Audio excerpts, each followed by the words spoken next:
Hey, comment ça va? Kate et son mari John entrent dans un hôpital parce qu'elle est en train d'accoucher. Elle est emmenée en fauteuil roulant, tandis que John reste pour remplir les formalités d'admission. Soudain, Kate commence à saigner. Elle se réveille dans une salle d'opération, entourée de médecins, mais son mari n'est toujours pas là. Tout semble étrange et effrayant lorsque l'infirmière lui annonce que le bébé est mort. Kate n'y croit pas. John entre et commence à filmer l'accouchement comme si de rien n'était. L'infirmière lui remet le bébé. Kate pousse un cri et soudain se réveille dans son lit. Elle se lève et se rend à la salle de bain. Regardant la cicatrice sur son ventre, elle prend un comprimé. Le lendemain, Kate assiste à une séance de thérapie avec la Dr. Browning qui lui explique que des cauchemars comme celui-ci sont une réaction normale au traumatisme d'un enfant mort-né. Kate se demande si ce cauchemar était à propos de cela ou du fait qu'elle adoptera bientôt un enfant. Elle pense qu'elle n'est peut-être pas prête. Kate raconte à la thérapeute qu'elle a envisagé d'acheter de l'alcool, à quoi Browning répond que l'important, c'est qu'elle ne l'a finalement pas fait. Concernant l'adoption, la thérapeute dit qu'au bout du compte, Kate doit décider si elle veut aller de l'avant avec cette décision. Kate va chercher sa fille sourde, Max, à l'école. Sur le chemin du retour, distraite, elle manque de provoquer un accident en démarrant à un feu rouge. Plus tard, Kate était vue en train de jouer du piano et de composer de la musique.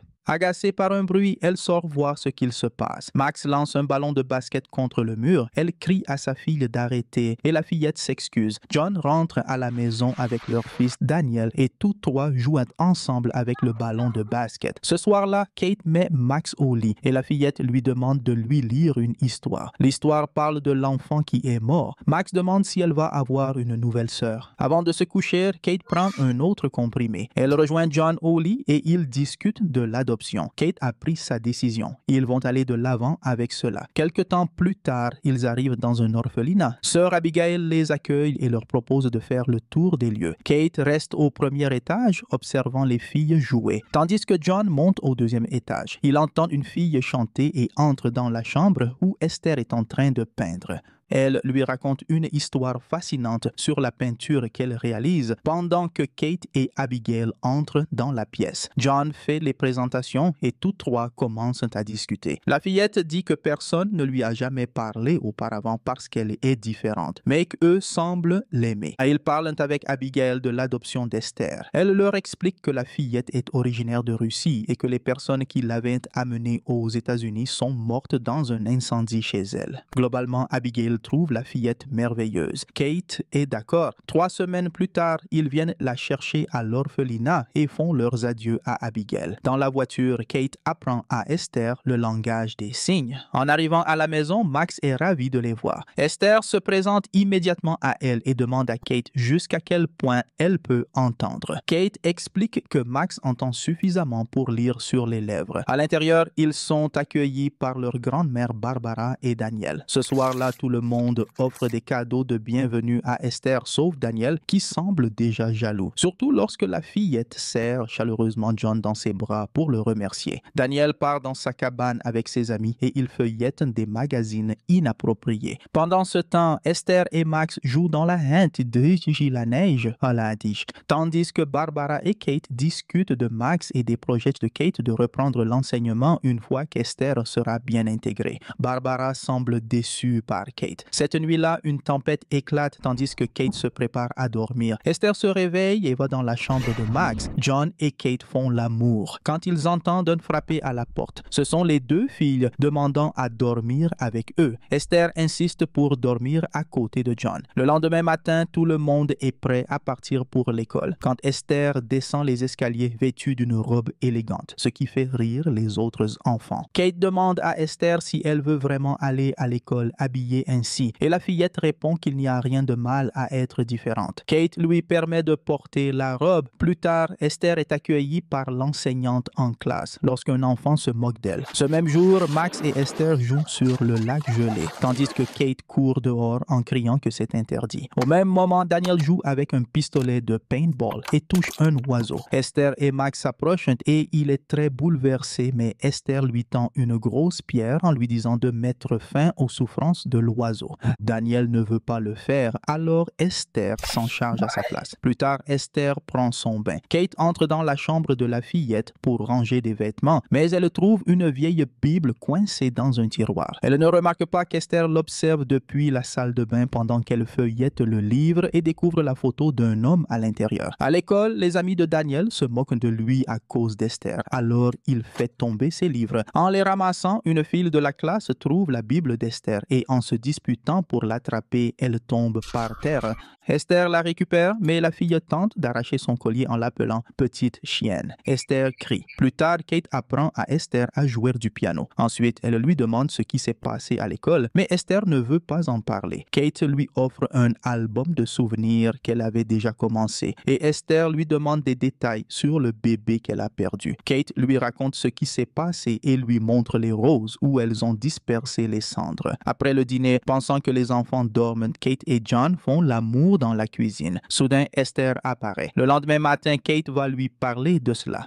Esther reste indifférente tout en peignant, disant qu'elle sait ce qui s'est passé et utilise un gros mot. Plus tard, Kate et John en discutent et elle pense qu'il devrait emmener Esther chez un thérapeute. John trouve que c'est exagéré d'emmener la fillette en thérapie juste pour un gros mot. John amène les filles au parc et pendant qu'elles sont sur la balançoire, une voisine l'aborde et commence à flirter avec lui. Pendant ce temps, la fille qui harcèle Esther arrive aussi au parc. Esther partage son attention entre la voisine et la provocatrice. La fille qui harcèle Esther semble avoir peur d'elle et l'observe tandis qu'elle part jouer dans le château. Lorsque la provocatrice descend le toboggan, Esther la pousse soudainement, lui brisant la jambe. Max voit tout. Au dîner ce soir-là, John demande à Esther ce qui s'est passé, mais Max confirme l'histoire selon laquelle la fille a glissé. Avant de manger, Esther prie et Max l'imite. Max comprend même mieux la langue des signes que Daniel. Il provoque Esther et commence à l'appeler par des surnoms jusqu'à ce que leurs parents interviennent. Daniel part en courant, furieux et insultant. En guise de punition, John met un cadenas sur la cabane dans l'arbre. Plus tard, Kate est au magasin avec les filles quand sœur Abigail l'appelle. Esther refuse de lui parler, mais Kate insiste. Elle s'éloigne pour raconter à sœur Abigail tout ce qui se passe, tandis que Max lit sur ses lèvres et transmet les mots à Esther. Cette nuit-là, Esther joue parfaitement du piano, surprenant Kate. Elle lui demande pourquoi elle a fait semblant de ne pas savoir jouer. Et la fillette répond que c'était pour lui faire plaisir. Cette nuit-là, Kate et John se disputent au sujet d'Esther et la querelle dégénère. Esther entend tout depuis l'autre pièce, satisfaite. Un jour, sœur Abigail vient à la maison. Elle parle aux parents d'Esther, pensant qu'il y a peut-être quelque chose d'anormal chez la fillette. Abigail mentionne certaines choses qu'Esther aurait pu faire dans le passé, comme blesser d'autres enfants. Esther entend tout et va chercher Max, lui disant qu'elle doit l'aider pour que la méchante dame ne l'emmène pas. Kate commence à penser qu'Abigail pourrait avoir raison, mais John trouve cela exagéré. Kate propose d'emmener Esther voir un thérapeute et il accepte. Pendant ce temps, Esther demande à Max de prendre les clés de la cabane dans l'arbre, mais au lieu de cela, elle utilise les clés pour ouvrir le coffre de John et prendre une arme. Elle retire les balles du revolver, n'en laissant qu'une seule. Puis, elle pointe l'arme sur Max, la terrifiant. Lorsque Abigail quitte la maison en voiture, Esther emmène Max sur un pont et lui dit qu'elles vont tellement l'effrayer qu'elle ne voudra plus jamais revenir. Quand la voiture approche, Esther pousse Max sur la route et Abigail évite de justesse de l'écraser, perdant le contrôle et s'écrasant. Abigail trouve Max en pleurs, mais Esther la frappe avec un marteau. Elle ordonne à Max de l'aider à se débarrasser du corps. Elle roule le corps hors de la route, mais Abigail est encore en vie. Alors Esther l'achève avec le marteau. Les deux filles se rendent ensuite à la cabane dans l'arbre, où Esther cache ses vêtements ensanglantés et l'arme du crime. Elle dit à Max qu'elle aussi serait envoyée en prison simplement pour l'avoir aidé. Puis Esther lui dit qu'elle l'aime. Daniel les aperçoit en train de descendre de la cabane, mais Esther le voit aussi. Cette nuit-là, elle entre dans sa chambre avec un scalpel et le menace pour qu'il ne dise rien. Terrifié, le garçon urine sur lui. John et Kate emmènent Esther voir la docteure Browning qui discute avec eux pendant qu'Esther attend dehors. La thérapeute dit qu'il n'y a rien d'anormal chez Esther, mais que Kate est le véritable problème. Elle pense que Kate se sent incompétente en tant que mère et projette cela sur Esther. John est d'accord avec la thérapeute. À leur retour à la maison, Kate reçoit un appel de l'orphelinat et apprend qu'Abigail n'est pas rentrée depuis la veille. La police commence à la chercher et retrouve son corps à l'endroit où Esther l'avait laissé. Un policier parle avec Kate et John affirmant qu'ils n'ont aucun suspect. Dans sa chambre, Esther allume et éteint la lumière de l'aquarium, révélant une peinture macabre de la maison et de la famille qu'elle a réalisée. Kate fait des recherches sur Internet sur les enfants à problème et montre ce qu'elle a trouvé à John. Il est une fois de plus en désaccord avec elle et Kate annonce qu'elle ne retournera plus voir la docteure Browning. Inquiète de savoir qui est réellement Esther, elle décide de contacter l'orphelinat en Russie, d'où Esther est censée venir. Lorsqu'elle passe l'appel, elle découvre qu'il n'existe aucun dossier sur Esther avant son arrivée aux États-Unis. Le lendemain, John va réveiller Esther pour l'emmener chez le dentiste, mais comme elle ne veut pas y aller, il promet de reporter le rendez-vous. Ils passent la journée à peindre ensemble et Esther dit qu'elle pense que Kate ne l'aime pas. Pendant ce temps, Kate emmène les autres enfants à l'école et pose des questions sur Esther. Ils mentent en disant qu'elle n'a jamais rien fait de mal. Ce soir-là, Esther va à la cuisine et dit qu'elle a un cadeau pour Kate. Elle lui tend un seau rempli de roses qu'elle a prises à l'endroit où les cendres de la fille de Kate ont été dispersées. Kate est furieuse et la saisit violemment, mais John dit que c'est de sa faute. Cette même nuit, Esther se rend au garage et se casse elle-même la main. De retour au lit, Esther appelle John, disant que son bras lui fait mal. Lorsqu'il regarde, il voit qu'il est cassé. Après le retour du médecin, il l'installe dans leur lit. Lorsque Kate entre dans la pièce, John la confronte, mais Kate affirme qu'elle ne l'a pas serré si fort. Plus tard, Kate va dans un magasin d'alcool et achète 2 bouteilles de vin. Elle en boit un peu, mais finit par jeter le reste de la bouteille ouverte dans l'évier. Le lendemain matin, Kate conduit pour emmener les enfants à l'école.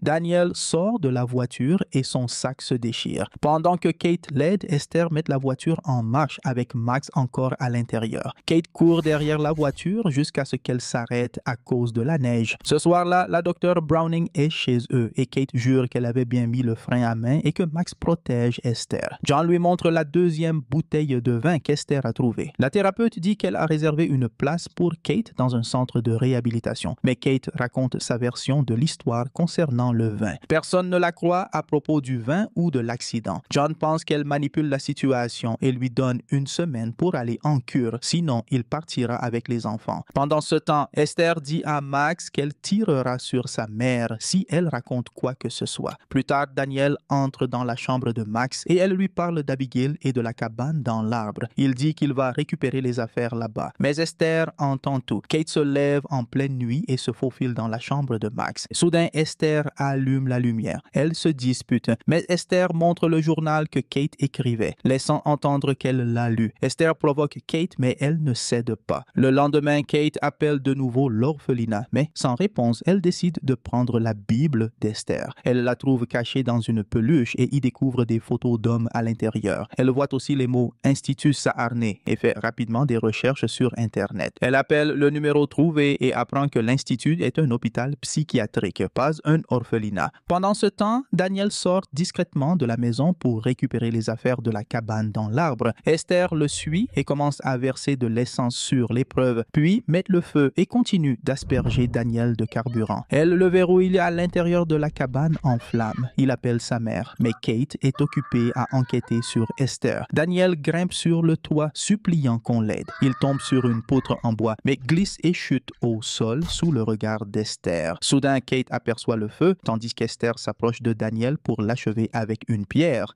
Max pousse Esther et Kate arrive juste avant qu'elle ne fasse quelque chose de pire. Daniel est vivant. Tout le monde est à l'hôpital lorsque le médecin entre et annonce que Daniel a une blessure grave au cou et pourrait ne pas se souvenir de ce qui s'est passé. Esther est inquiète à ce sujet. Kate raconte à John ce qu'elle a découvert sur Esther, mais il n'est toujours pas convaincu. Alors qu'ils se disputent, Esther se rend dans la chambre de Daniel. Max comprend ce qui se passe et la suit. Esther commence à étouffer Daniel avec un oreiller, tandis que Max court appeler ses parents. L'alarme dans la chambre de Daniel se déclenche et les médecins réussissent à le réanimer. Kate confronte Esther et lui donne une gifle. Les infirmiers maîtrisent Kate et la calment avec un sédatif. Elle manque un appel important. Plus tard, Kate se réveille et demande immédiatement des nouvelles de Daniel. Elle supplie John de ne pas laisser Esther s'approcher de Max tandis qu'elle passe la nuit à l'hôpital. Cette nuit-là, Max enlève son appareil audio auditif et son père la mettent au lit. Esther entre dans la chambre, prend l'appareil et fait ses adieux à Max. John descend au salon et commence à boire. Esther le rejoint peu après, habillée comme une adulte, et s'assoit à côté de lui, mais il ne comprend pas ce qui se passe. Esther essaie de l'embrasser, mais il la repousse. Il lui explique qu'il ne l'aime pas comme il aime Kate. John ordonne à Esther d'aller dans sa chambre. Esther lui dit de ne pas lui parler comme à une enfant. Il répond qu'il appellera l'orphelinat le lendemain à son sujet. Esther monte dans sa chambre et commence à pleurer. Pendant ce temps, Kate reçoit un appel d'un médecin de l'Institut Sarn. Il reconnaît Esther et lui dit de faire sortir sa famille de la maison et d'appeler la police. Le médecin lui révèle qu'Esther n'est pas une enfant, mais une femme adulte souffrant d'un trouble hormonal qui la fait paraître plus jeune. Il explique qu'Esther était l'une des patientes les plus violentes de l'hôpital. En se débattant contre les contentions, Esther a gardé des cicatrices aux mains et au cou. Le médecin informe Kate qu'elle a déjà tué au moins 7 personnes. Kate conduit précipitamment vers la maison, troublée par la manière dont Esther a réussi à les duper. Pendant ce temps, Esther détruit sa chambre et enlève tout son maquillage, révélant sa véritable apparence. John monte vérifier sa chambre et découvre des peintures inquiétantes sur les murs. Kate tente de l'appeler en conduisant, mais l'électricité de la maison s'éteint avant qu'il ne puisse répondre. Elle appelle alors la police. John trouve une lampe torche et commence à explorer la maison, mais Esther l'attaque avec un couteau. Il est blessé mais encore vivant, jusqu'à ce qu'elle continue à le poignarder jusqu'à ce qu'il meure. Max voit tout et Esther commence à la poursuivre. Kate roule à toute vitesse vers la maison et finit par s'écraser contre elle. Immédiatement, elle monte à l'étage et trouve John. Elle comprend que Max est en danger et commence à la chercher. Kate entre dans la chambre de Max, mais ne la voyant pas, elle se dirige vers la salle de bain. Soudain, Esther surgit et lui tire dessus. Kate se cache dans la chambre, mais par chance, Esther ne la trouve pas, car elle s'est cachée à l'extérieur, sur la fenêtre. Max est dissimulé dans le jardin et Esther la poursuit, tandis que Kate l'observe depuis le toit en verre. Esther tire à nouveau sur Kate, puis retrouve Max et lui tire aussi dessus. Max parvient à s'échapper, tandis que Kate brise le toit en verre et tombe sur Esther. Un instant plus tard, Max réveille Kate. Elle prend l'arme et aide Kate à se relever, laissant Esther derrière elle. Toutes deux s'enfuient vers la forêt. La police arrive et entre dans la maison, mais Esther n'est plus là. Soudain, elle surgit en courant derrière Kate et Max avec un couteau. Elles finissent par tomber dans le lac gelé et commencent à se battre. Esther poursuivant Kate sans relâche. Max prend l'arme et tire, brisant la glace. Elles tombent toutes les deux dans l'eau et continuent à lutter jusqu'à ce que Kate parvienne à neutraliser Esther. Alors que Kate tente de sortir du lac, Esther l'attrape à nouveau, la suppliant de ne pas la laisser mourir. Mais Kate lui donne un coup de pied et la repousse dans l'eau. Et ainsi se termine Esther, film d'horreur et de mystère de 2009. Et j'espère vous retrouver dans la prochaine vidéo.